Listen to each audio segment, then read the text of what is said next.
بسم اللہ الرحمن الرحیم۔ السلام علیکم۔ سلطان صلاح الدین ایوبی رحمۃ اللہ علیہ کے دور سلطنت سے پہلے فلسطین میں ایک گاؤں آباد تھا۔ اس گاؤں کے ساتھ میں ایک گھنا جنگل تھا۔ اس گھنے جنگل کے اندر ایک بزرگ رہتا تھا جو کہ ہر وقت اللہ کی عبادت میں مصروف رہتا، حتیٰ کہ اس جنگل میں لوگ اس بزرگ سے ملنے کے لیے جاتے اور اس کا دیدار کر کے واپس آ جاتے، اور لوگ اس کا دیدار اس طرح کرتے جیسے وہ ان کا پیر و مرشد ہو۔ وقت گزرتا رہا اور اس بزرگ ولی اللہ کی عبادت اور شہرت کے چرچے پورے مصر کے اندر پھیل چکے تھے، اور وہ بزرگ اپنے وقت کا بہت بڑا ولی بن گیا تھا۔ پورا علاقہ اس کا مرید بن چکا تھا۔ اس کی وفات ہوئی تو اس کی آخری خواہش کے مطابق اس کو اسی جنگل کے اندر درخت کاٹ کر دفن کر دیا گیا۔ وقت گزرتا رہا اور آبادی بڑھتی گئی، اور آبادی بڑھتے بڑھتے وہ جنگل کٹ گیا، اور اب لوگ جو کہ چند دنوں کے بعد اس ولی اللہ کی قبر پر جاتے، فاتحہ خوانی پڑھتے اور واپس آ جاتے۔ وقت گزرنے کے ساتھ ساتھ علاقے کے لوگوں نے سوچا کیوں نہ ہم اپنے اس ولی اللہ کی قبر پر ایک مقبرہ بنوا لیں، تاکہ تا قیامت یہ مقبرہ موجود رہے اور اس ولی اللہ کا نام و نشان زندہ رہے۔ ان گاؤں والوں نے مل جل کر چندہ جمع کیا اور اس کے گرد مقبرہ بنا دیا، اور آہستہ آہستہ گاؤں والے اس مقبرے کے گرد بسنے لگے، اور وہ جنگل چند سالوں کے بعد بہت بڑا گاؤں بن چکا تھا۔ وقت گزرتے گزرتے جب دور آیا سلطان صلاح الدین ایوبی، تو وہ ایک دن اسی گاؤں سے گزرے تو گاؤں والوں نے سلطان صلاح الدین ایوبی کو شکایت لگائی کہ حضور، یہ گاؤں ایک ایسی جگہ پر آباد ہے جہاں سے پانی حاصل کرنا ناممکن ہے۔ یہاں کا پانی بہت گہرا ہے، لہٰذا یہاں کنواں کھودنا بھی بڑا مشکل ہے، اور ساتھ میں کوئی ایسی ندی بھی نہیں جہاں سے پانی پینے کے لیے حاصل کیا جائے۔ دور ایک بہت پرانا کنواں ہے، اور گاؤں کے لوگ وہاں جاتے ہیں اور پانی حاصل کرتے ہیں، اور اس میں ہمیں بہت سی مشکلات کا سامنا کرنا پڑتا ہے۔ سلطان معظم نے گاؤں والوں کو کہا کہ بتاؤ کنواں کہاں کھدوایا جائے؟ تو ان گاؤں والوں نے کہا، حضور، سب گاؤں والوں کی یہی خواہش ہے کہ کنواں اس بزرگ ولی اللہ کے مقبرے کے ساتھ میں کھدوایا جائے۔ ہم چاہتے ہیں کہ اس ولی اللہ کی برکات کی وجہ سے ہمارا کنواں ہمیشہ چلتا رہے، کیونکہ اس جگہ پر کنویں اکثر اوقات ناکام ہو جاتے ہیں۔ سلطان صلاح الدین ایوبی کے حکم پر مزدور کام کرنے لگ گئے، اور چند دنوں کے اندر اندر وہاں کنواں تیار ہو گیا۔ وقت گزرتا رہا۔ چند ماہ بعد سلطان صلاح الدین ایوبی کو خبر ملی کہ حضور، جس گاؤں کے اندر آپ نے اس مقبرے کے قریب کنواں کھدوا کر دیا تھا، وہاں ایک بہت بڑا واقعہ پیش آیا ہے۔ یہ سن کر سلطان صلاح الدین ایوبی نے کہا، کیا واقعہ پیش آیا؟ تو لوگوں نے بتایا، حضور، چند ماہ پہلے گاؤں کے لوگ جب شام کے بعد وہاں کنویں سے پانی بھرنے کے لیے جاتے تو اس قبر کے اندر سے عجیب و غریب آوازیں آنے لگ گئی تھیں۔ پہلے تو گاؤں والوں کے لوگوں نے سمجھا کہ یہ شاید ہمارا وہم ہوگا، لیکن پھر جب گاؤں کے سلجھے ہوئے نوجوان اور بزرگ گئے تو ان کو بھی شام کے بعد اس مقبرے کے اندر سے عجیب و غریب آوازیں سنائی دینے لگیں۔ اس وجہ سے گاؤں کے لوگوں نے آہستہ آہستہ اس مقبرے کی طرف جانا ختم کر دیا۔ گاؤں کے چند آدمی ساتھ مل کر جاتے اور دن ہی دن میں کنویں سے پانی بھر کر لاتے، اور اب اس مقبرے کی طرف لوگوں نے دن کو بھی جانا بند کر دیا۔ اور سلطان معظم جب سے اس مقبرے کے اندر سے خوفناک آوازیں آنے لگی، اس دن سے گاؤں کے اندر بد امنی پھیل چکی ہے۔ گاؤں کے ساتھ میں بنے کپڑے بنانے کے اور قالین بنانے کا کارخانہ، جو کہ ان گاؤں والوں کا بہت بڑا ذریعہ معاش تھا، وہ بھی بری طرح تباہ ہو رہا ہے، کیونکہ ان گاؤں والوں کے پاس اتنا وافر مقدار میں پانی نہیں ہوتا جس سے وہ اس کارخانے کو چلا سکے۔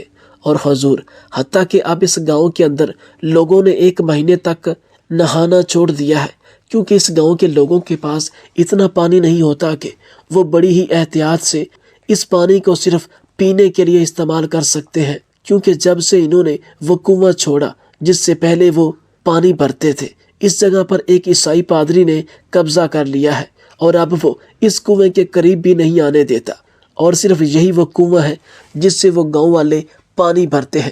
لیکن بدقسمتی سے وہ کنواں اس مقبرے کے قریب ہے جس کے اندر 200 سال پہلے ایک ولی اللہ کو دفن کیا گیا تھا، لیکن اچانک کچھ ایسا ہوا کہ جب بھی کوئی قریب جاتا ہے تو اس مقبرے کے اندر سے ایسی خوفناک آوازیں آتی ہیں کہ ایک بہادر انسان بھی ان آوازوں کو سن کر ڈر جاتا ہے۔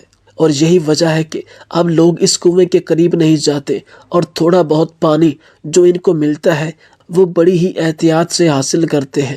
سلطان اگر ان گاؤں والوں کی مدد نہ کی گئی تو وہ گاؤں اپنی ساکھ کھو بیٹھے گا، اور ساتھ میں وہی پادری جس نے پہلے بھی اس جگہ پر قبضہ کر لیا ہے، وہ مسلمانوں کو اس گاؤں سے بھگا کر اس گاؤں پر بھی قبضہ کر لے گا۔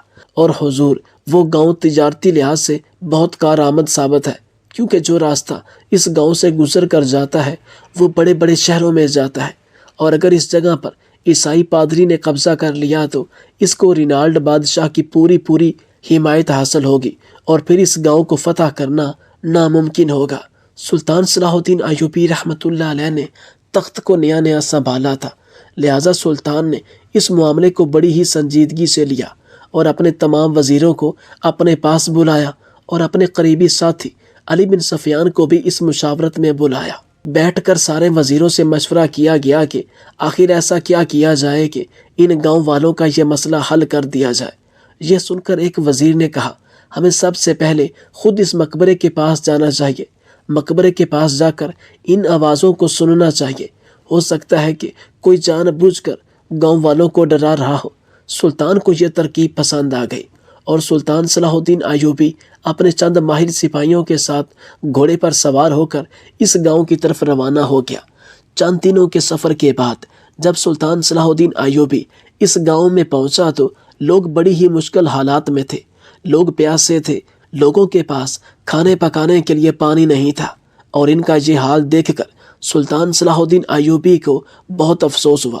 سلطان نے تمام سپاہیوں کو حکم دیا کہ تم ابھی یہاں رک جاؤ، میں اکیلا اس مقبرے کے پاس جاؤں گا۔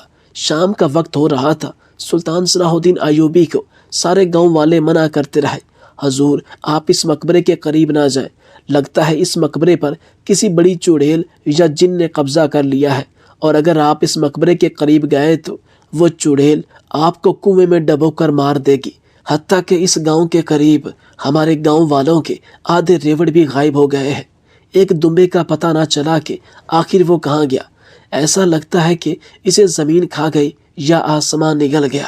سلطان صلاح الدین ایوبی نے کہا، ایک سلطان جب بھی تخت سنبھالتا ہے تو اس کی جان اپنی جان نہیں رہتی، اس کی جان لوگوں پر قربان کرنے کے لیے ہوتی ہے، اور اگر آپ کو آزادی دلانے کی خاطر میری جان بھی چلی جائے تو میں اسے شہادت سمجھوں گا۔ گاؤں والوں کے منع کرنے کے بعد بھی سلطان صلاح الدین ایوبی اس مقبرے کی طرف چل پڑے۔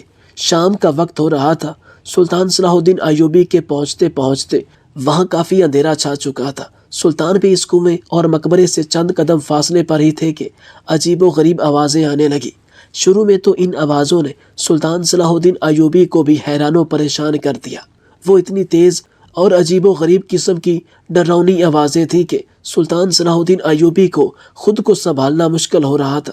سلطان سمجھ چکے تھے کہ ان آوازوں کو برداشت کرنا اور ان آوازوں پر قابو پانا کسی عام انسان کا کام نہیں، اور اگر اس مسئلے کا حل نہ نکالا گیا اور اگر اس مقبرے پر چڑیل نے قبضہ کیا تو اس کو نہ بھگایا گیا تو ضرور یہ گاؤں والے پیاسے مر جائیں گے۔ سلطان صلاح الدین ایوبی رحمۃ اللہ علیہ جب مقبرے کے ایک دروازے پر پہنچے تو آوازوں کی رفتار بہت تیز ہو گئی، اور وہ خوفناک آوازیں اتنی تیز رفتاری کے ساتھ کانوں کو پھاڑ رہی تھی کہ سلطان سے بھی برداشت نہیں ہو رہا تھا۔ سلطان صلاح الدین ایوبی نے عقل مندی سے کام لیا اور اسی وقت واپس لوٹ آئے، کیونکہ سلطان جانتے تھے کہ جنگ کو عقل سے لڑا جاتا ہے، جذبات سے نہیں۔ سلطان صلاح الدین ایوبی واپس آ گئے اور گاؤں والوں کو آ کر سارا ماجرا سنایا۔ یہ سب سننے کے بعد گاؤں والے مزید خوف زدہ ہو گئے، اور انہوں نے کہا، حضور ہمیں اگر یہ زمین چھوڑنی بھی پڑی تو ہم چھوڑ دیں گے، لیکن آپ اس مقبرے کی طرف دوبارہ نہیں جائیں گے۔ یہ سن کر سلطان نے کہا، اے لوگو، تم نہیں جانتے تمہاری آزادی اور یہ سرزمین کتنی قیمتی ہے۔ اگر تم نے ایک قدم بھی اس زمین سے اٹھایا تو وہ عیسائی پادری جو کہ بہت ظالم ہے، جس نے تمہاری پہلے بھی اتنی زمین پر قبضہ کر لیا، وہ تمہیں اس سرزمین سے بھگا دے گا، اور پہلے بھی وہ منصوبہ بنا رہا ہے کہ وہ تمہیں اس سرزمین سے نکال کر اس گاؤں پر قبضہ کر لے۔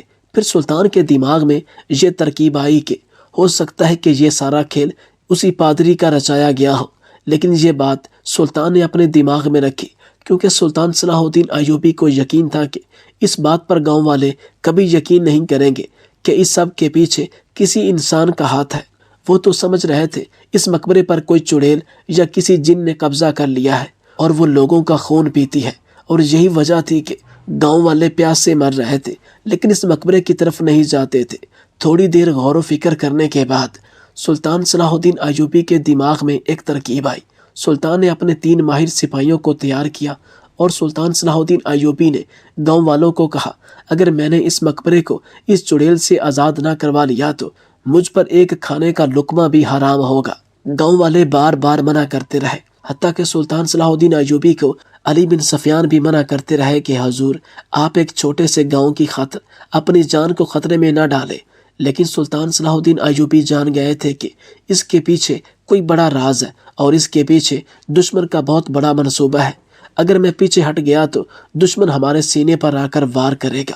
سلطان صلاح الدین ایوبی رحمۃ اللہ علیہ نے اپنے 3 ماہر سپاہیوں کو لے کر شام کو اس مقبرے کے قریب پہنچ گئے۔ سلطان صلاح الدین ایوبی رحمۃ اللہ علیہ دیکھ رہے تھے کہ اس مقبرے کے چاروں طرف دور دور تک آبادی نہ تھی اور اس کے گرد کوئی ایسا جنگل نہیں تھا۔ سلطان نے سپاہیوں کو حکم دیا کہ اپنی اپنی تلواریں نکال لو اور بہادری کے ساتھ اس مقبرے کی طرف چلتے جاؤ۔ سلطان صلاح الدین ایوبی آگے اور سپاہی پیچھے آہستہ آہستہ اس مقبرے کی طرف جا رہے تھے۔ کوئی نہیں جانتا تھا کہ کبھی بھی ان پر کوئی بھی حملہ کر سکتا ہے اور ان کی جان جا سکتی ہے، لیکن گاؤں والوں کی آزادی کی خاطر سارے سپاہی اپنی جان کو قربان کرنے کے لیے جا رہے تھے۔ جب سلطان صلاح الدین ایوبی رحمۃ اللہ علیہ مقبرے کے دروازے پر پہنچے تو پہلے کی طرح عجیب و غریب آوازیں آنا شروع ہو گئی۔ اتنے میں سلطان کو تھوڑا شک ہوا کہ جب ہم اس مقبرے کے قریب آتے ہیں تب ہی ڈراؤنی آوازیں آنا شروع ہو جاتی ہیں، ضرور اس کے پیچھے کسی انسان کا ہاتھ ہے۔ سلطان نے اسی وقت اپنے تیز دماغ کو دوڑایا اور سلطان کے دماغ میں ایک ترکیب آ گئی۔ سلطان صلاح الدین ایوبی نے سپاہیوں کو کہا، آپ مجھے زخمی حالت میں اس مقبرے کے اندر چھوڑ دیں اور آپ یہاں سے چلے جائیں۔ جب میں آپ کو آواز لگاؤں تب آپ اندر آ جانا اور دور جا کر چھپ جائیں۔ یہ سن کر سپاہی نے کہا، حضور آپ یہ کیا کہہ رہے ہیں؟ ہم آپ کو موت کے کنویں میں دھکیل کر کیسے جا سکتے ہیں؟ سلطان نے کہا، میں جو کہہ رہا ہوں آپ ایسا ہی کریں۔ سپاہیوں نے سلطان کے حکم پر ان کو تھوڑے بہت زخم دے کر زخمی کیا اور ایک کپڑے میں لپیٹ کر اس مقبرے کا دروازہ توڑ کر اندر رکھ کر وہاں سے بھاگ گئے۔ تھوڑی دیر گزری، سلطان صلاح الدین ایوبی اندر کی ساری آوازیں سن رہے تھے۔ تھوڑی دیر گزرنے کے بعد مقبرے کا دروازہ اندر سے بند ہوا۔ باہر چھپے سپاہی دیکھ رہے تھے کہ اندر سے دروازہ کس نے بند کر دیا۔ تھوڑی دیر کے بعد سلطان صلاح الدین ایوبی نے مقبرے کا دروازہ توڑا۔ مقبرے کا دروازہ توڑنے کے بعد 3 آدمیوں کو باہر دھکا دیا جو کہ سلطان صلاح الدین ایوبی کی تلواروں سے زخمی ہو چکے تھے، اور ان کے ہاتھوں میں ایسی ایسی بانسریاں اور لکڑیاں تھیں جن سے خوفناک آوازیں نکلتی تھیں۔ یہ دیکھ کر سلطان صلاح الدین ایوبی کے سپاہی اور سارے گاؤں والے حیران ہو گئے کہ آخر اندر ایسا کیا ماجرا ہوا اور یہ تینوں آدمی کون ہیں۔ تو جب گاؤں والے سلطان صلاح الدین ایوبی کے پاس پہنچے اور پوچھا، حضور آخر اندر سے یہ 3 وحشی کیسے آ گئے، حتیٰ کہ اس مقبرے کے اندر تو کوئی چھپنے کے لیے جگہ نہیں ہے؟ تو سلطان صلاح الدین ایوبی نے کہا، جب سپاہی نے مجھے زخمی کر کے اندر رکھ دیا تو اسی وقت ڈراؤنی آوازیں ختم ہو گئی۔ میں سمجھ گیا کہ ضرور کوئی گڑبڑ ہے۔ تھوڑی دیر کے بعد مجھے ایسا لگا کہ جیسے دروازے کھل رہے ہوں، لیکن میں حیران تھا کہ یہاں تو صرف ایک دروازہ ہے، پھر اتنے دروازے کھلنے کی آواز کہاں سے آ رہی ہے؟ میں ساری چیزیں غور سے سن رہا تھا۔ اتنے میں ایک آدمی نے کہا، آج تو شکار خود اندر چل کر آیا ہے، چلو دیکھتے ہیں کون ہے، کیا ہمارے لیے کوئی تحفہ ہے۔ جب انہوں نے کپڑے کو کھول کر دیکھا تو اس کے اندر ایک آدمی زخمی حالت میں موجود تھا۔ وہ نہیں جانتے تھے کہ یہ سلطان ہے اور وہ بھی زندہ۔ انہوں نے کہا، یہ کسی اچھی چیز کی علامت نہیں لگتا، حالات ہمارے حق میں بہتر نہیں ہیں۔ اتنے میں جب میں نے آنکھیں کھولی تو یہ تینوں نوجوان مقبرے کے دروازوں میں سے بنے ہوئے خفیہ دروازوں کے ذریعے سرنگوں کے اندر داخل ہو گئے۔ میں بڑا حیران تھا کہ آخر ان کا اس مقبرے کے اندر سرنگ کھودنے اور خفیہ دروازے بنانے کا مقصد کیا تھا۔ جب میں نے ان کو زخمی کر دیا اور ان سے پوچھا تو انہوں نے کہا، ہمارے سردار جو کہ پادری تھا ان گاؤں والوں کو کہا تھا کہ تم یہاں سے چلے جاؤ، لیکن یہ کہتے تھے کہ جب تک یہاں پر ہمارے ولی اللہ کا مقبرہ یعنی کہ قبر موجود ہے ہم اس وقت تک اس گاؤں کو نہیں چھوڑیں گے۔ جب پادری صاحب نے دیکھا کہ یہ گاؤں والے اس طرح ہار نہیں مانیں گے تو پادری صاحب نے ایک منصوبہ بنایا کہ 3 ماہر کھوجیوں کو یعنی ہمیں بلایا اور کہا تم خاموشی کے ساتھ 3 سرنگیں کھودو اور سرنگ جب مکمل ہو جائے تو تم نے اس کے اندر سے لاش نکال کر دوسری جگہ رکھ دینی ہے، اور جب گاؤں والوں کو ہم آ کر کہیں گے کہ اگر تمہیں اپنے ولی اللہ پر اتنا یقین ہے تو ہمیں اس کی لاش دکھاؤ، اور جب وہ قبر کھودیں گے تو اس کے اندر لاش نہ دیکھ کر ان کے حوصلے پست ہو جائیں گے، اور اس طرح ہمارا پادری ان پر حاوی ثابت ہو جائے گا اور ان گاؤں والوں کو یہاں سے نکال دیتا۔ اور جب ہم نے اپنے منصوبے پر کام کرنا شروع کر دیا تو لوگوں کی ہر وقت آمد و رفت مقبرے کی طرف ہمارے لیے خطرے کی گھنٹی تھی، لہٰذا ہم نے ایک ایسا منصوبہ سوچا، کوئی ایسا کام کیا جائے جس سے گاؤں والے اس مقبرے کی طرف اور اس کنویں کی طرف آنا بند کر دے، اور یہی ہمارا منصوبہ تھا۔ جیسے ہی گاؤں والے اس مقبرے کے قریب آتے ہم لکڑیوں سے بنی ہوئی بانسریوں سے عجیب و غریب آوازیں نکالتے اور یہ گاؤں والے ڈر کر بھاگ جاتے۔ یہ سن کر سلطان صلاح الدین ایوبی نے سارے گاؤں والوں کو کہا کہ میں نے تمہیں کہا تھا کہ اس کے پیچھے کسی انسان کا ہاتھ ہے۔ تم لوگ سونے جیسی سرزمین ایک چھوٹی سی مشکل کو دیکھ کر چھوڑ رہے تھے۔ ایک بات کا ہمیشہ خیال رکھنا کہ آزادی کبھی آسانی سے نہیں ملتی۔ یہ سن کر سارے گاؤں والے سلطان صلاح الدین ایوبی کے نعرے لگانے لگے، اور اس کے بعد وہ گاؤں خوشی خوشی رہنے لگا۔ سلطان صلاح الدین ایوبی نے اس پادری سمیت سارے عیسائیوں کو موت کے گھاٹ اتار دیا، اور باقی بچ جانے والے عیسائی جو کہ سیدھے راستے پر آ گئے سلطان صلاح الدین ایوبی نے ان کو رہا کر دیا۔ اس سارے واقعہ کے بعد گاؤں کے ایک بزرگ نے سلطان سے پوچھا کہ آپ کو پہلے کیسے شک پڑ گیا کہ اس مقبرے میں کسی انسان کی آوازیں آتی ہیں نہ کہ جن اور چڑیل کے؟ تو سلطان نے بتایا کہ بالکل اسی طرح کا ایک واقعہ مصر کے ایک قبیلے میں پیش آیا تھا، جہاں مسلمانوں نے ہندوؤں کے قبیلے کے ساتھ ایک مسجد بنائی تھی، تو ہر روز رات عشاء کی نماز کے بعد وہاں سے خوفناک آوازیں آتی تھیں۔ تو مسلمانوں کا قبیلہ ڈر گیا کہ اس مسجد میں سے خوفناک آوازیں آتی ہیں، اور جب فجر کے وقت نماز ادا کرنے کے لیے لوگ جاتے ہیں تو انسانوں اور جانوروں کی کھوپڑیاں وہاں ملتی ہیں، لہٰذا نمازی حضرات کی تعداد اس مسجد میں دن بدن کم ہوتی جا رہی تھی، اور ان کا کہنا تھا کہ ہمیں یہاں سے مسجد کو شہید کر کے کسی اور جگہ تعمیر کر دینا چاہیے۔ جب اس خبر کا مجھے علم ہوا تو میں بھیس بدل کر اس مسجد میں امامت کروانے گیا، اور رات عشاء کی نماز ادا کرنے کے بعد اسی مسجد کے اندر ٹھہر گیا تو مجھے معلوم ہوا کہ مسجد کے اندر 2 نقاب پوش آدمی آئے ہیں جو کہ خوفناک آوازیں نکالتے تھے۔ بڑی پھرتی کے ساتھ ایک تھیلے میں سے انہوں نے